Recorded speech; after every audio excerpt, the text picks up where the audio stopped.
Vous disiez que l'année 80 était décisive, notamment par rapport à la Jama'a Islamia. Vous, en quoi était-elle décisive et quelle était votre implication à ce moment-là dans la Jama'a Islamia? Bon, j'ai dit plutôt que c'était l'année 1981, mais puisque vous avez évoqué l'année 80, là aussi il y a eu beaucoup de choses très importantes qui sont liées en fait à ce qui va se passer par la suite. D'abord, il y a un événement qui arrive une fois tous les siècles.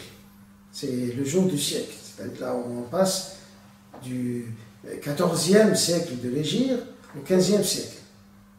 On passe de 1399 à 1400. On a bien fêté ce jour-là et c'était un jour exceptionnel à plusieurs titres. Vous l'avez fêté comment? Oui, mais on fêtait toujours par des meetings. À cette époque-là, c'était le plus banalement du monde, on faisait ça. Et un peu plus loin, la police regarde de loin et ils rigolaient. Ils savaient que ce n'est que des étudiants, ils laissent se défouler. C'était la politique de Bourguiba. Tant que ça ne touche pas à sa personne. Alors, il faut éviter de toucher à la personne de Bourguiba. Pour les ministres, le Premier ministre, lynchez quand vous voulez. Mais ne touchez pas à sa personne et dites ce que vous voulez. Et, par la suite, avec Ben Ali, ça a changé. On ne peut même pas toucher à un simple policier. Donc, on a organisé un meeting.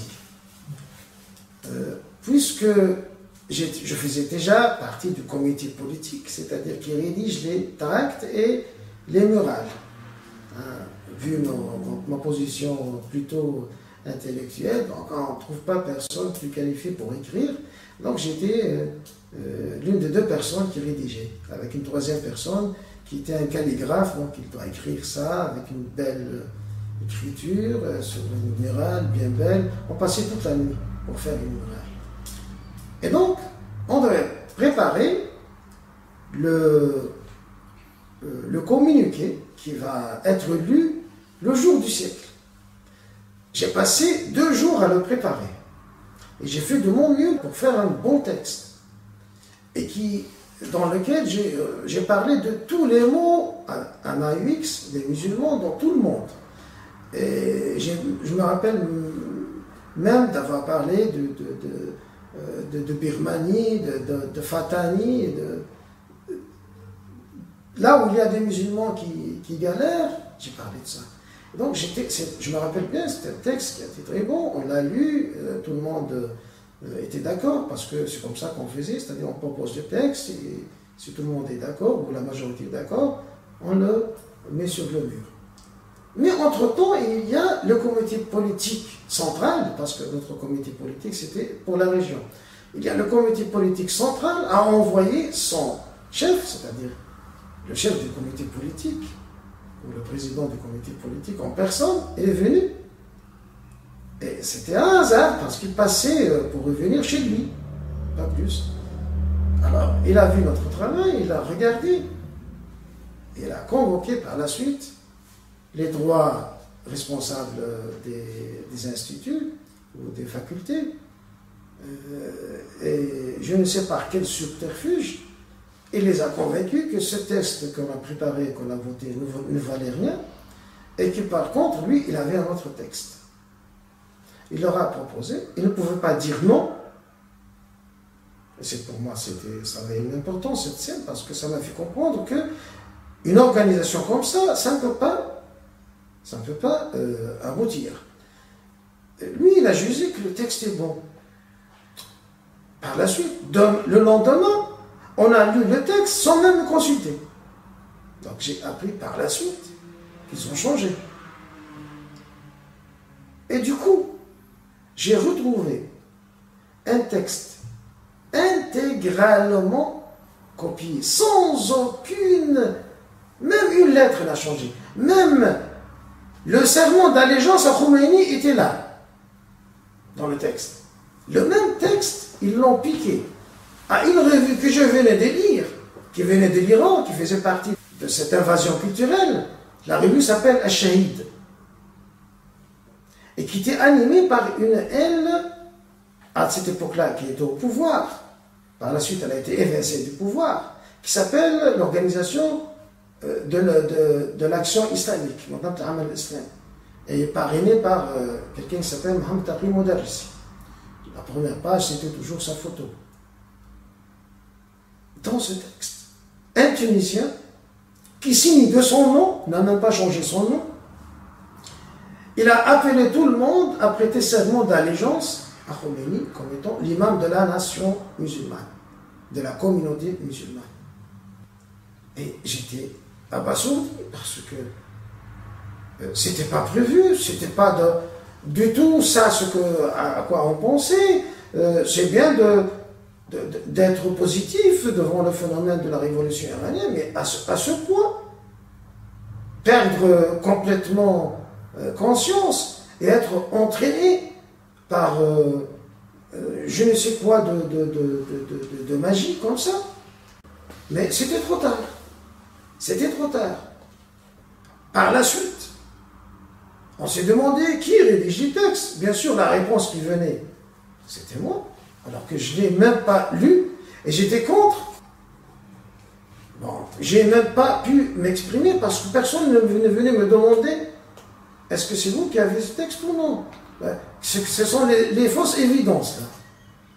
Pour tout le monde, c'était évident. Mais qui d'autre que Foulin qui pourrait faire ça? Mais personne n'imaginait que c'était quelqu'un du comité politique central qui était venu cette nuit-là et qui a tout changé. Personne. D'ailleurs, c'était facile pour eux de vérifier, si vous voulez, mais malheureusement, c'est le mal de la jeunesse musulmane toujours, c'est qu'ils ne lisent pas. Il leur suffisait de regarder dans le journal que je viens de signaler pour trouver l'article signé par son auteur. Je ne veux pas dire son auteur maintenant, il va être très gêné. Peut-être qu'il espérait que cet épisode est à jamais oublié. Mais, pour vous dire jusqu'à quel point donc, le mouvement était emporté vers je ne sais où. Mais de toute façon, ceci a pu apparemment réveiller les grands dirigeants. En l'occurrence, j'ai entendu par la suite Cheikh Rajd Manouch, on appelle à cette époque-là le Amir de la Jama'a, qui disait faites attention, c'est pas parce qu'on aime la révolution iranienne qu'il faut tout avaler, tout ça. Je me suis dit, effectivement, les vôtres ont commencé à avaler tout. Mais est-ce qu'ils pourraient arrêter ce fléau ou pas? C'était pas du tout gagné parce que, entre-temps, il va se passer des choses terribles telles que l'arrestation collective de toute la direction du mouvement. Mais avant cela, il y a eu une évolution de mon côté. C'est-à-dire que, puisque j'étais délégué syndicaliste, en 31 décembre 1979, j'étais arrêté avec 4 autres délégués, nous étions 5, les délégués des étudiants, pour la cité universitaire. On a fait des grèves et on a fait des mouvements de protestation, apparemment plus chauds que d'habitude. Donc ça a éveillé un peu leur inquiétude. Alors on nous a arrêtés et on nous a envoyés, nous étions à Sfax, donc à 300 km de la capitale. Nous avons été envoyés donc, dans le fourgon de la police à la capitale et nous avons dû passer quelques jours et quelques nuits dans les sous-sols, les fameux sous-sols du ministère de l'Intérieur. C'était quelque chose de très mauvaise réputation. Et pour moi, c'était une expérience personnelle très instructive. J'ai pu là rencontrer des anciens militants, notamment de gauche et des nationalistes arabes. Et on m'a raconté beaucoup de choses que j'avais jamais eu l'occasion d'écouter. Et de toute façon, c'était pas du tout oubliable parce que c'était le jour de mon anniversaire. Donc, j'ai passé mon 20e anniversaire en prison. Même le type qui m'interrogeait, il m'a dit, mais c'est curieux, moi aussi c'est mon jour d'anniversaire. Voilà, que tous deux on fête notre anniversaire, chacun dans sa position. c'est-à-dire dans ce jour-là. Et c'était quelque chose que je ne pouvais pas oublier. Ça m'a fait découvrir que cette voie-là de militantisme tout azimut, on est sapé des fois par d'autres qui viennent à la dernière minute vous casser votre travail. Et ça m'a poussé à faire une démission temporaire de toutes les activités syndicales. Donc je ne me suis pas retiré de l'organisation, je suis resté dans l'organisation, mais je me suis retiré de toutes les activités syndicales et j'ai commencé à lire à propos du syndicalisme. Et ça m'a permis de découvrir les bons côtés et les mauvais côtés du syndicalisme apolitique. Le résultat auquel j'ai abouti, c'est que le mouvement étudiant, tant qu'il n'est pas un mouvement productif, il n'a aucun pouvoir de pression réelle sur les décisions politiques, et par là, son militantisme doit être seulement un militantisme de protestation, c'est-à-dire on peut protester contre une chose avec une grève limitée, une journée au plus, 2 jours, mais les grèves illimitées, dites de revendication, c'est-à-dire pour avoir des acquis, ça, pour les étudiants, c'est quelque chose de complètement stérile. Parce que seul un syndicat productif peut avoir des résultats quand il fait pression. Mais quand vous êtes étudiant, vous pouvez arriver à avoir une année blanche et vous serez le premier perdant. Et ce qui s'est passé par la suite.